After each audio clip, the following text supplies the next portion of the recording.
እሳይ መጣሽልኝ። ኦላላ ሄርሜላ ሩታ ተሰድባም ተጠፍጥፋም የገዛችው መኪና ላይ ቆበላ። አቤት እዚህ መኪና ላይ ስንት ሴቶች እንደተቀመጡበት ፈጣሪው ትግስቱን ስጣይ። መኪናው ራሱ የነሱን ዳሌ ስቀያየር ሰለቸኝ አለማለቱ ሰለቸኝ። ሩታ ተቀመጠችበት እንትና በጣም ብዙ ናቸው ከመጣራቸው ቢቀርባችሁስ። እና አብረሽዬ ደግሞ ጋርድ ቀጠርክ። ላላ ይሄ ክሱን ለማስተው ይመስላል። እና ክሱ እንዲቀርል ነው እነዚህ ጋርዶች ፖሊሶች ምናምን መጥተው እንዳይወስዱ ነው እንደ ጋርድ የቀጠርከው። ጭራሽ በጋርድ ነው ሽምግልና ላከ። ይሄ ልጅ መቼም እኮ አያፍርም እኮ ሄርሜላ ጋር ሽማግሌ ላኩ ነው። ሄርሜላ ለአብርሽ ሽማግሌ ላከችለት። አዎ ነገሩ ልጅቷ እኮ ቅሊቷ አይዘለቅም። ሽማግሌ ልካ እንዳይሆን ብቻ። ላላ ማሽ ለብሰዋል።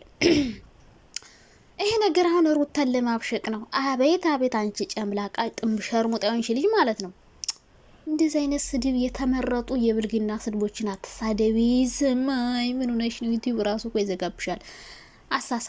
አሳሳች እውነት ለመናገር አንዳንድ ሴቶች ግን ትገርሙኛላችሁ። ሴቱ ናችሁ ሴት ላይ እንደዛ አይነት ግፍ የምትሰሩ ሴቶች ማለት ነው። አሁን ሩታን ለማብሸቅ የሚጠቀምበት መሳሪያ ማለት ነውና ሩታ ልጅን አሳድግ ብላ ከሰታ ቀርብለታለች። እሱ ደግሞ ሴት አቅፎ ማች ለብሶ ምናምን ጭራሽ ጋርድም ይዞ መጥቷልና እውነት ለመናገር አብርሽ በፈጣሪስ ምን አይነት ሰው እንደሆነ እኔ እንጃ። ብቻ እግዚአብሔር በስመ አብ እንደዛ አይነት ሰው እግዚአብሔር በህይወታችሁ ውስጥ አያገጣጥናችሁና እኔ እንጃ። ሩታ ታሳዝነኛለች። ለምን መሰላችሁ? ያን ሁሉ መስዋዕት ምናምን ከፍላ እሱ ግን እንደዚህ የሱ ልጅ ይዛ እሱ ከሴት ጋር እንደዚህ ሲግማማ ማየት በጣም ነው የሚያናድደው። በዛ ላይ ለሱ ብላ ቤተሰቦቿን ትታ ማለት ነው። ለሱ ብላ ቤተሰቦቿን ትታ አሁን ግን ማንም አጠገቧ የለም። እሱም ጥሏት ሄዷል። ቤተሰቦቿ ጋር ነው ተመልሳ ሄደችውና በጣም ነው የሚያናድደው። በጣም ነው የሚያስጠልው። ሄርሜላ ተብዬዋ ደግሞ ማለት ነው አንቺም ሴት ስለሆንሽ ነገ ባንቺ ላይ እንደዚህ አይነት ነገር እንደማይደርስብሽ በምንም መንገድ እርግጠኛ አይደለሽም። አሁን የሆነ ገንዘብ ሊኖርሽ ይችላል፣ በሱ ምናምን ልትመኪ ትችያለሽ። ግን ነገ ደግሞ ላይኖርሽ ይችላል።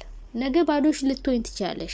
እንዴት ናችሁ የኔ ወዶች፣ የኔ ማሮች፣ የኔ ፍቅሮች? ደህና ናችኋለሁ? እግዚአብሔር ይመስገን። አብርሽዬ ውሽሚትን እቅፍ አድርጎ ሩታ የገዛችው መኪና ላይ ቆብ ብላ ላዩ ላይ ቁጭ ብላ አቤት ዳሌውንማ ሰጥቶሻል እናቴ በስማ እና ቆብ ብላ መጣችላችኋለሁ። አያናድድም? አሁን አያናድድም?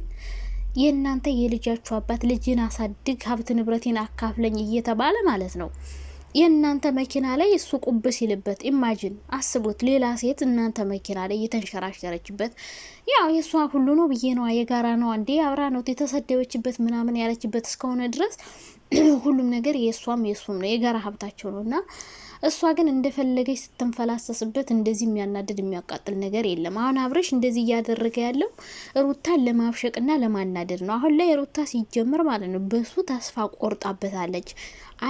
አይታው ትተዋለች። አሁን ምንድነው የምትፈልገው እሷ? ገንዘብ ነው በቃ። ኩሱን አካፍሏት ልጇን የምታሳድግበት ነው። ቆይ አሁን ለማብሸቅ ማለት ነው ሩታ ትብሳለች። ለማብሸቅ ለማናደድ ማለት ነው ሩታ ትብሳለች። አሁን ከሌላ ወንድ ጋር መታ ታበሽቃለች። አሁን ገና ልጇን በደንብ ጡቷ ይድረቅ ብላ ይሆናል እንጂ ታያላችሁ አብርሽን እንዴት እንደምታቃጥለው። እንዴ ቀላል እኮ ነው እንዴ! ወንድ ቤድ ወንድ ነው የሚመጣ። ይሄን ማወቅ አለብሽ። የቀጥል ሩታ ፌመስ እስከሆነች ድረስ አብሯት የሚሰራ ሰው አታጣም። ብር ቀጥራም ቢሆን ይሄን እኮ አብርሽም እኮ ሄርሜላን ብር እየከፈላት ይሆናል የምትሰራለት። እንደገና የራሷን ዩቲዩብም እየሰራች ነው። እኩል ከአብርሽ ጋር ነው።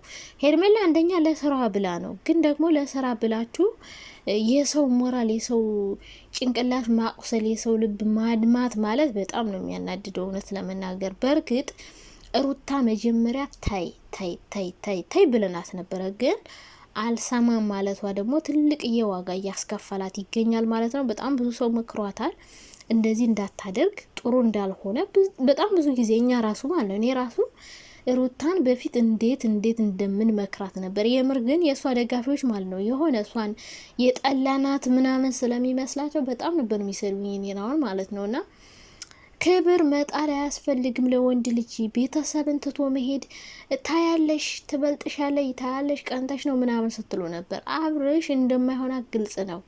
ለምን መሰላችሁ? መጀመሪያ ራሱ እኔ አሁናትም ብያለሁ ለምዶ ታውቃላችሁ? ወንድ ልጅ ተለምኖ አይሆንም። ፍቅር በልመና በጭራሽ የማይሆን ነገር ነው። በተአምር ነው የማይሆነው እና ሚሆን ፍቅር ያስታውቃል፣ ማይሆን ፍቅር ያስታውቃል። ገባችሁ? ወንድ ልጅ በግድ ተለምኖ ምናምን ነው አይሆንም። ፍቅር በግድ የሚባል ነገር የለምና ሩታ ደግሞ ይህን ነገር ስታይ መናደድ የለብሽም ብዬ ነው የማስበው። ያ ሁሉ ስህተትሽን አርመሽ መሄድ ነው ያለብሽ። አሁን ግን ሩታ ስህተቷን ያረመች ይመስለኛል። ለምዶ ታውቃላችሁ? ቤተሰብ ሚላትን ነገር እየሰማች ነው። ቤተሰብ ሚላትን ነገር እየሰማች ነው። ወደ ቤተሰቦቿ ሆናለች። በቃ ቤተሰቦቿን ክብር እንዲነካ ድንበር እንዲያልፍ እያደረገችው አይደለም። ልክ መስመሩ ይዞ እንዲሄድ ነው እያደረገችው ያለችው። ከልክ እንዳያልፍ ገደብ አስቀምጣለታለች። ቤተሰቦቿን እንዳይነካ፣ የቤተሰቦቿ ክብር እንዳይነካ እያደረገች ነው። ለምን? በፊት ያደረገችው ነገር በጣም እየጸጸታት ነው። ያኔ ቤተሰቦቿን ምክር ብትሰማ፣ ያኔ የወንድሟን ምክር ብትሰማ ወንድም አትይሽ ሲላት እኔ ለመውቀስ ሳይሆን ሴቶች ከሩታ ራሱ በጣም ብዙ ትምህርት ማግኘት ትችላላችሁ። ለምን እንደው ታውቃላችሁ? ለወንድ ብላችሁ ቤተሰባችሁን ጥላችሁ ሄዳችሁ የምታሰድቡ ማለት ነው። እሱ እኔ አለውልሽ ሲልሽ አዋለልኝ አብሮኝ ይቀጥላል ብለሽ ቤተሰብሽን የምታሰድቢ ጥለሽ የምትይ ሴት መጨረሻሽ እንደዚህ ነው። ይህን ማወቅ አለባችሁ። ወንድ ልጅ ባዳ ነው፣ ባል ባዳ ነው። ነገ ጥሎሽ መሄዱ ስለማይቀር ቤተሰቦችን ክብራቸውን በጭራሽ አታስነኪያቸው። ገባሽ? ወንድ ልጅ ባዳ ነው። የምሬን ነው። መሄዱ አይቀርም ነገና የቤተሰብ ክብራችሁን አታስነኩ። ሲቀጥል አብረሽ እንደዚህ አደረገም አላደረገም በቃ እሱ እኔ እንጃ። ለወደፊት ህይወቱ ራሱ ፈጣሪ ይወቅለት። ምን እንደዚህ የሚያደርጉ ሰዎች ማለት ነው ያንም ሴት የሚያዩ ሰው መጨረሻቸው ሲንግል ነው የሚሆነው።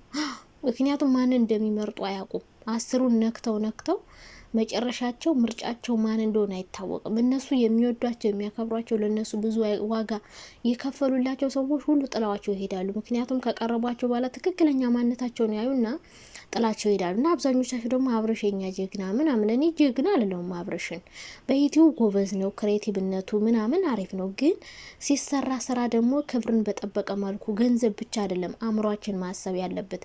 የምናገኘው ገንዘብ በምን መልኩ ነው የመጣው፣ መጥቶ ሲጠቅመናል ወይ የሚባል። በሰው እንባ የመጣ ገንዘብ አይጠቅምም። የሰው ገንዘብ አይጠቅምም። በሰው እንባ ሰው አዝኖባችሁ ልቡ ተሰብሮባችሁ የመጣ ገንዘብ ጥቅም የለውም። እና አንዳንዴ አብረሽ ገንዘብ ብቻ ነው የሚያስበው። እና ልጅህ ምንድን ነው የሚማረው ካንተ? ልጅህ ሲያድግ ምን ይማራል? እንደዚህ እየሆንክ ማለት ነው። የልጅህ እናት ወልዳ ተኝታ ምናምን አንተ ከሌላ ሴት ጋር እየተዝናና ነው። ደግሞ ትናንትና ከሄርሜላ ጋር ስለተዝናነው ቀንተሽ ነው ተናደሽ ነው እንደምንሆናል። ካሁን በፊት ራሱ ከስንት ሴት ጋር ነበርክ? ካረግዘሽ በኋላ ሲጀመር ትታሃለች። አርግዛ ምናምን እንደዛ ትታሃት ከሄድክ በኋላ ትታሃለች። ልጅቷ ትተዋለች። አብረሽን የምር ተስፋ ቆርጣበታለች ሩታ ማለት ነው። እና ለማንኛውም አይዞሽ ሩታ፣ እንግዲህ ምን ማድረግ ይቻላል። መክረንሽ ነበር። ብትሰሚን ኑሮ ይህ ሁሉ ነገር አይመጣም ነበር።